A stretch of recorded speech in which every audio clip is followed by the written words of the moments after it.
Hello, everybody. I hope you are enjoying today's GDS. I prepared for you a short presentation about the way how we are motion capturing cutscenes in Warhorse Studios. My name is Petr Pekař, and I'm a cinematic director at Warhorse. Most of you probably do know our game Kingdom Come Deliverance, right? It's a big sprawling RPG that tells a story of Henry, the son of blacksmith, that is seeking revenge for his parents that were killed during the medieval raid. This game contains about 5 hours of big cinematic cutscenes. And when I was hired to Warhorse and when I was going through this massive script with the former director Martin Kleckner, I was really, as a filmmaker, I was really looking forward, how do we achieve this? How do we create this cinematic spectacle? I was looking forward to work in this big, spacious motion capture with top-tier technology that this kind of project deserves. So in 2015, I arrived to Warhorse and saw our mock-up for the first time. That was it. It was a bit smaller than I expected. It had about 30 square meters of action area. It could record only 5 actors on set simultaneously, and it didn't have performance capture. And when me and Martin saw this, we were like, okay, how the hell should we record all of this cutscene in this penurious closet? Penurious, that's a new word that I learned just for the purpose of this conversation. Presentation, sorry. So how the hell should we record it? Well, we have to improvise. So how did we do it? How did we improvise and how did we record these 5 hours of cutscenes? So our first thing that we had to do was we had to split the cutscenes in fragments, right? Because most of the cutscenes were too big to fit in this small action area. So basically, we were separating the whole scene in several fragments that were recorded separately and then put together in a motion builder, which is animating program that is used to animate like animations. Yeah. And because of that, we had to really plan our shots around it and watch for continuity and these kind of things. So usually a scene had like 3 or 4 or 6 parts that were recorded separately and then after that put together. Another challenge that we had to deal with was recording crowd scenes because there were a lot of crowd scenes. And as I said before, we could capture only 5 actors on set. So we were basically separating the crowd to small groups that contained like main characters and side characters and background characters, and again recording everything separately. To have the scene synchronous, we had to use stand-ins that were playing the scene and reading through the text and going through the actions, so we don't have so much trouble putting it all together in the end. And because thanks to that, and thanks to this kind of like separation of the crowd, we are able to record and then create crowds of like 20, 30 people, whatever was necessary for the cutscenes.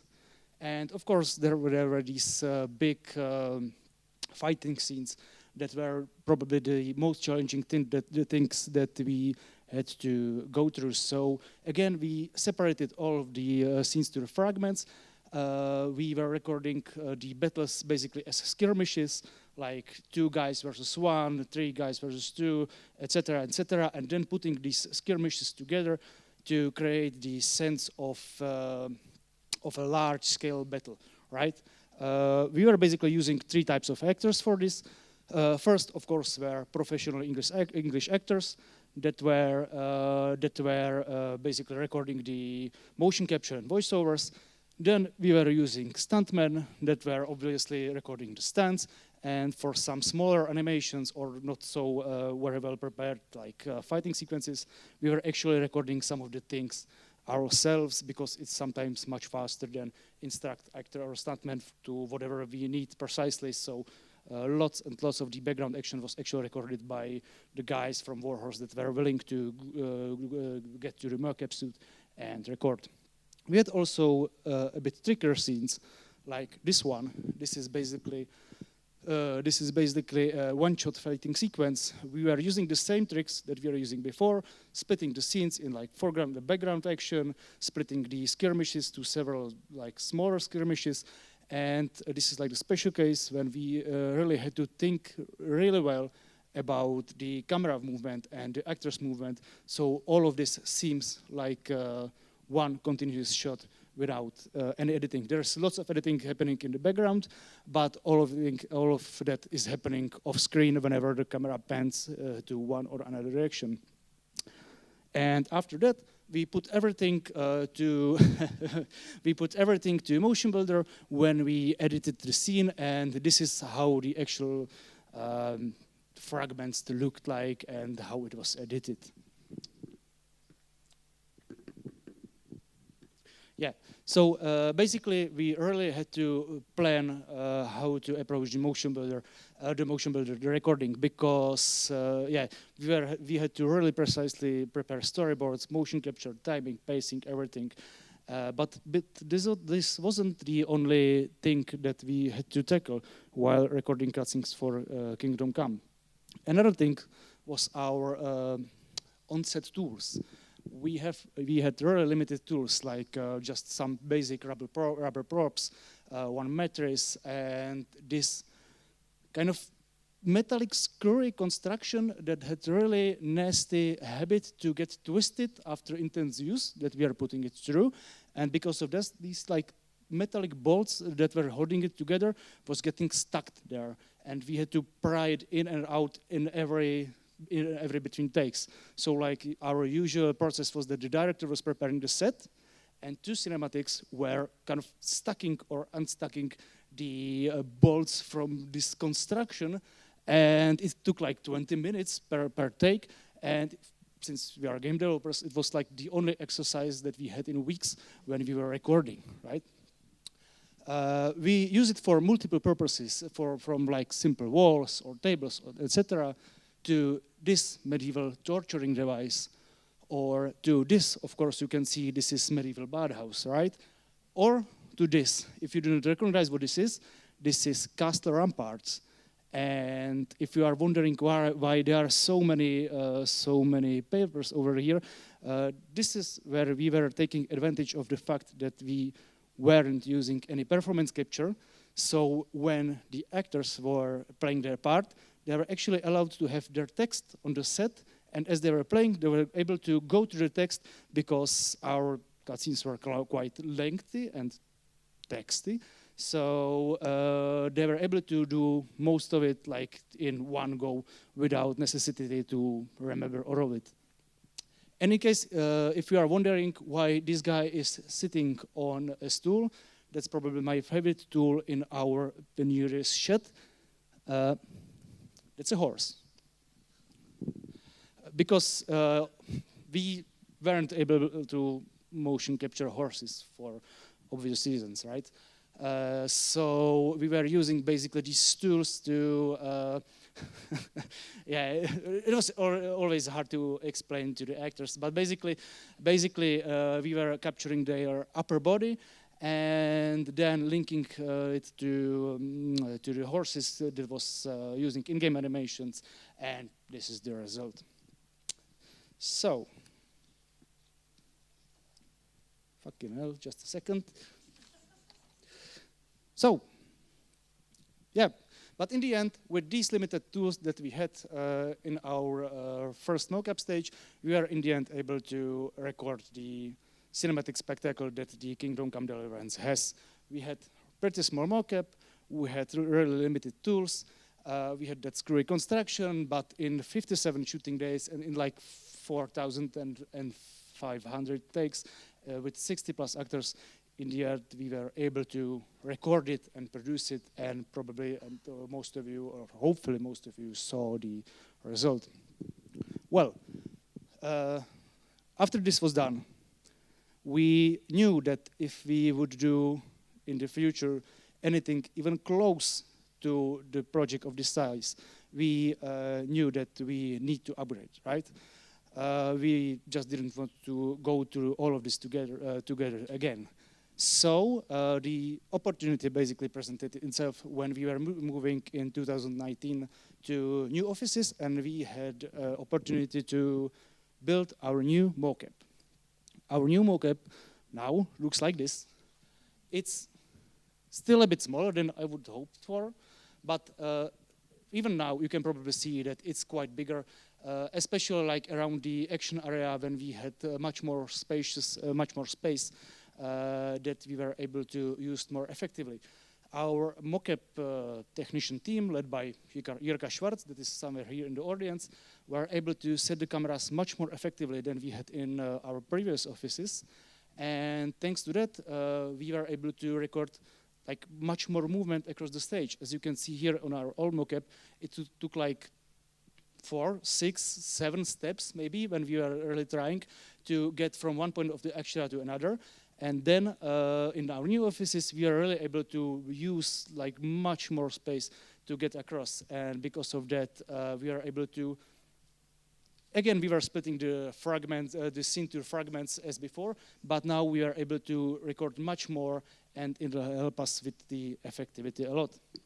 We also bought more infrared cameras for the OptiTrack, and with some with like the most better with the what's the word with the set being more effective and with the more cameras, and because of that we are able to now have up to 8 actors on set, which again helped us to plan more effectively and create much bigger crowds in one go.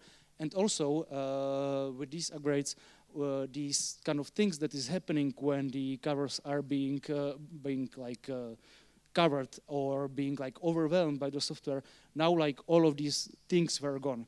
So we put it to some serious stress testing, and we were really able to record like things that we definitely wouldn't record in our old mocap. But it wasn't our only upgrade that we did. In KCD, we were basically using semi-manual facial animations.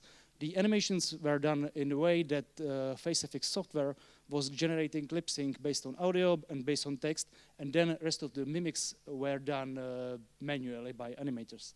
This process was quite tedious, and the results were like okay. So we decided to upgrade this as well. And we start to look for another solutions like performance capture.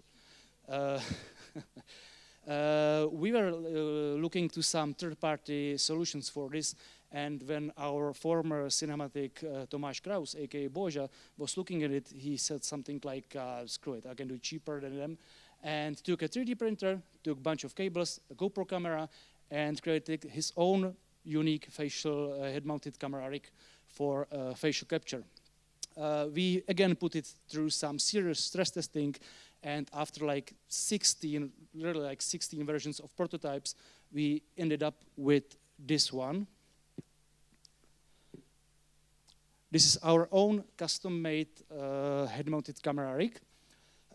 We have 6 of them, and it works like this. It has a power bank and like power distribution unit in the back, which is like a counterweight. It has camera in front, LED stripes that is shining light on actor's face, and some plastic parts that is everything holding together. These plastic parts are were printed on the 3D printer and were easily replaceable and reprintable whenever we wanted. But because of this, we had to think about new issues that came up from that. First of them was what we were calling rig fencing. Whenever actors would go close to another actor, like from face to face, the facial rig starts to clash together. Or another thing like sudden movements or quick movements or like intense movements like falling, fighting, encounters, everything was putting the rig to the risk. And also like some basic things like lying down or leaning against the wall starts to be problematic. And this is where the spare parts really came handy. So we kind of figured our way around it, and recorded all the performance capture that we needed. These videos were then later tracked on some software, and it was then translated to this another software, and then translated to animation. And in the end, the results were actually pretty great in the end. But another issue that we needed to tackle after this was data handling, because now we had basically absurd amount of data compared to KCD. Not only videos from up to 6 head-mounted camera rigs, but we also had 4 reference cameras. In KCD, we were recording the reference cameras for animators for later post-production. We were recording it manually, and we had to actually record it like this. We had to record the name of the take on the projection screen, and then somebody had to manually rename it, which was again like absurdly ineffective, right? So our former employee, Stepan Kment, did the thing that he connected everything to one computer, and we were able to start everything with just one press of a button. It was like this massive custom-made software that really helped us out with just one press of a single button. What happened was that it, of course, started the optic track, started the infrared cameras, it started the outdoor recording, as it was in KCD, and also it sent signal to the reference cameras that started all in once, and sent the Bluetooth signal to the GoPro cameras to the HMC rigs. So nobody had to manually go around the stage and press the record button for everything at once. It was just done within one press of a button. We also had to deal with the synchronization, because it's not just about recording the data, but you have to handle the data as well, and you need to have them synchronized for the previews or for some additional references, which was also done before by hand. So this was achieved by this synchronization signal. It was really loud and really annoying beeping sound that sounded every time we pressed the record. We were really allergic to that by the end of our shooting. And the neat thing about this synchronization beeping was that within the frequency of the beep, it actually contained the information about the time when the record was pressed, and it created like unique timestamp. Thanks to that timestamp, like everything else could be synced later, again just by some massive script.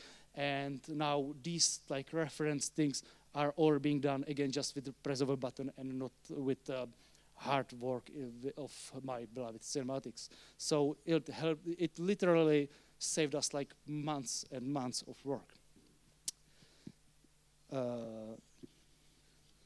And the last thing that with all of these new technology and all of these new processes, the last thing that we needed to, I have to speed it up a bit, that we need to perfect basically was our on-set coordination, because we were aiming to have up to 10, sometimes even 12 actors on set to maximize our shooting plan, right? So, and all of these actors, maybe I will illustrate it on a way how what the actor would go through during the shooting day. He would dress up in the mocap suit. Somebody had to put the markers on him. Then he would go to the mini team that was basically mounting the camera on his head. Then there has to be some calibration done in the backstage, and there are some another technical steps like characterization and range of motions, etc., etc. And like for one actor, this process took like dozens and dozens of minutes. But all of these things were being done simultaneously, when one actor was being prepared with the markers, another one was given the camera rig, etc., etc. Like there were like 3, 4, 5 teams that were taking care of the actors, and in between, the directors were just running around them and instructing them about the scenes that we are about to record. When we started this process, it took maybe 2.5 hours to get the set ready, which was pretty long. And by the end of after lots and lots of practice, we were actually able to drag it down to maybe 40 minutes.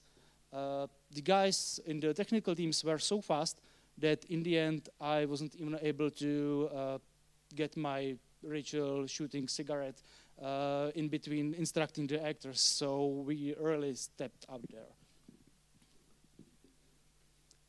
The only thing that we didn't upgrade was the construction. We still have it, but we were managed to buy this hammer, which was being used to punch the bolts in and out from the construction, and it saved us like 20 minutes per day.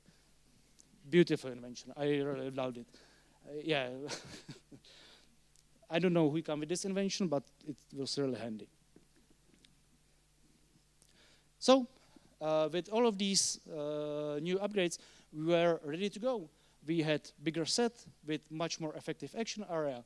We upgraded our mocap, our hardware, our software. We made our own performance capture. We had really good coordinated team, and we had a new hammer. And basically, we were ready to whatever our humble creative director will throw at us.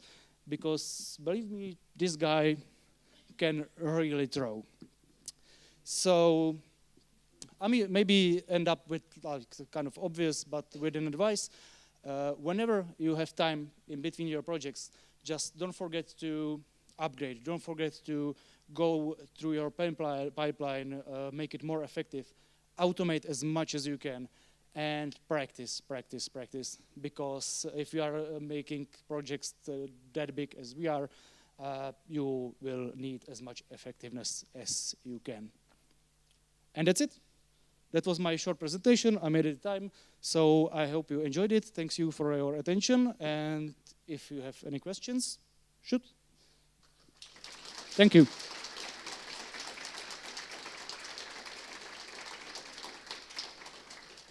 I can see one hand.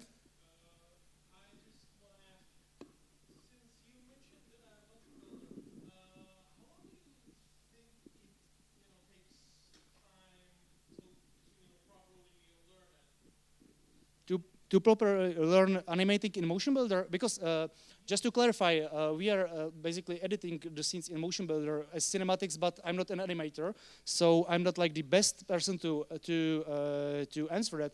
But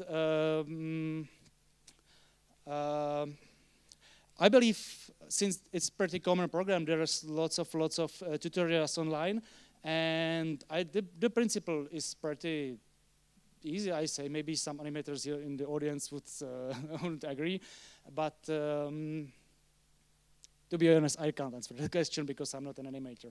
But the program overall is pretty straight and simple and easy to understand. So just try to watch some tutorials, try some basics, and you will see by yourself. There are plenty of tutorials online. Okay. Okay, any other questions? Okay, in that case, thank you very much again. Thank you very much for your attention, and enjoy the rest of the event. Thanks.